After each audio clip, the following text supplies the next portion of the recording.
When people think of Ratatouille, they often remember the charming journey of Remy, the rat with a passion for cooking, and his unlikely partnership with Linguini in the bustling kitchens of Gusteau's restaurant. But just as prominent in the story is Chef Skinner, frequently cast in the role of the antagonist. It's easy to label Skinner as one of the villains, the angry boss standing in the way of Remy and Linguini's dreams.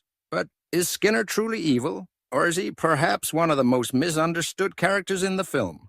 To understand Chef Skinner, we must first consider his background and motivations. Skinner wasn't always the head chef at Gusteau's. He came to the position after the passing of the legendary Chef Gusteau, a man beloved by many and whose culinary philosophy inspired countless chefs. Skinner's relationship with the restaurant is rooted in genuine admiration for Gusteau and a desire to protect his legacy. It's easy to overlook that Skinner was once a close associate of Gusteau, and he even showed warmth and genuine emotion toward Renata, Gusteau's wife.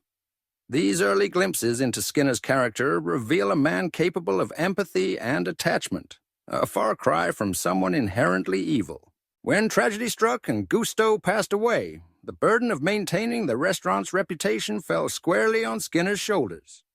The world of fine dining in Paris is fiercely competitive, with critics and customers alike ready to judge a restaurant on the smallest slip. For Skinner, keeping Gusteau's restaurant at the top of its game wasn't just a professional obligation. It was a way to honor his late mentor. In this context, his obsession with maintaining high ratings is not just self-serving ambition, but a reflection of the pressure and responsibility any business leader faces. Like many real-world bosses, Skinner was tasked with safeguarding jobs, upholding tradition, and keeping the business afloat in a challenging environment. Now let's consider his attitude toward Linguini, the awkward and inexperienced young man who arrives at Gusteau's seeking work. On the surface, Skinner's reluctance to trust Linguini might seem harsh, but in truth, it's the kind of cautious skepticism any manager might display. Running a world-class kitchen is no small feat, and the stakes are high. Skinner's concern wasn't just that Linguini might fail, it was that his failure could jeopardize the restaurant's reputation, the livelihoods of the staff, and the very legacy of Gusteau himself. It is a heavy responsibility, and Skinner's actions are motivated by a desire to protect the institution he cares about. Furthermore, Skinner's doubts about Linguini are, in some ways, justified. As the story unfolds, it becomes clear that Linguini lacks the culinary skills and confidence expected of a head chef.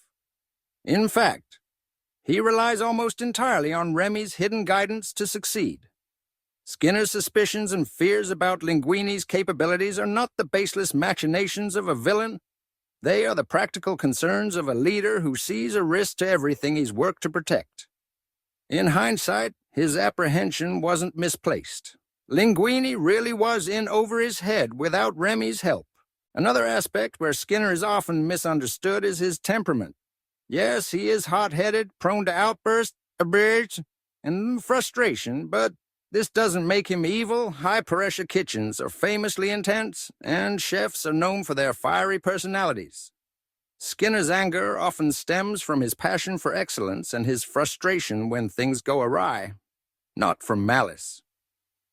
His excitement over Gusteau's recipes, his willingness to engage with new culinary ideas, and his relentless work ethic all suggest a man devoted to his craft, not a one-dimensional villain scheming for personal gain. The conflict between Skinner and Remy, too, is not as black and white as it seems.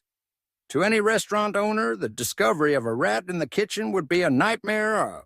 Health regulations are strict, and a single incident could lead to the closure of the establishment, the loss of jobs, and the destruction of a hard-earned reputation. Skinner's determination to remove Remy from the premises is not cruelty. It's the understandable action of someone charged with the maintaining cleanliness, safety, and public trust. Any responsible chef would have done the same. There is also the matter of Linguini's inheritance. When Skinner learns that Linguini is the rightful heir to Gusteau's restaurant, he chooses to keep this information hidden.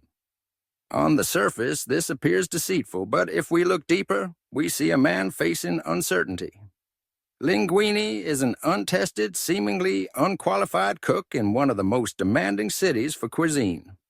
Skinner's decision to delay the revelation is influenced by doubt, caution, and perhaps fear for the future of the restaurant.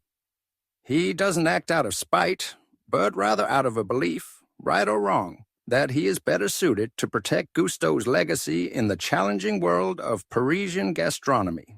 Ultimately, Skinner is not a villain or even an antagonist in the traditional sense. He is a man under immense pressure, trying to do what he believes is best for the institution he loves. His methods may be flawed and his personality abrasive, but his intentions are rooted in a genuine desire to uphold standards, honor his mentor, and ensure the survival of the restaurant.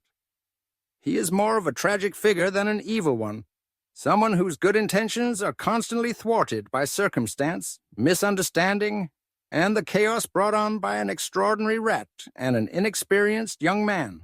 In real life, business owners and managers are often faced with difficult choices and immense responsibilities. They must balance the needs of their staff, the expectations of their customers, and the pressures of the marketplace.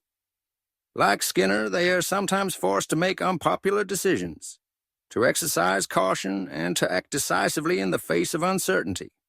It's easy to judge from the outside, but when we look deeper, we see that these decisions are rarely black and white. So, when we think of Chef Skinner, perhaps we should set aside the label of villain and see him for what he truly is.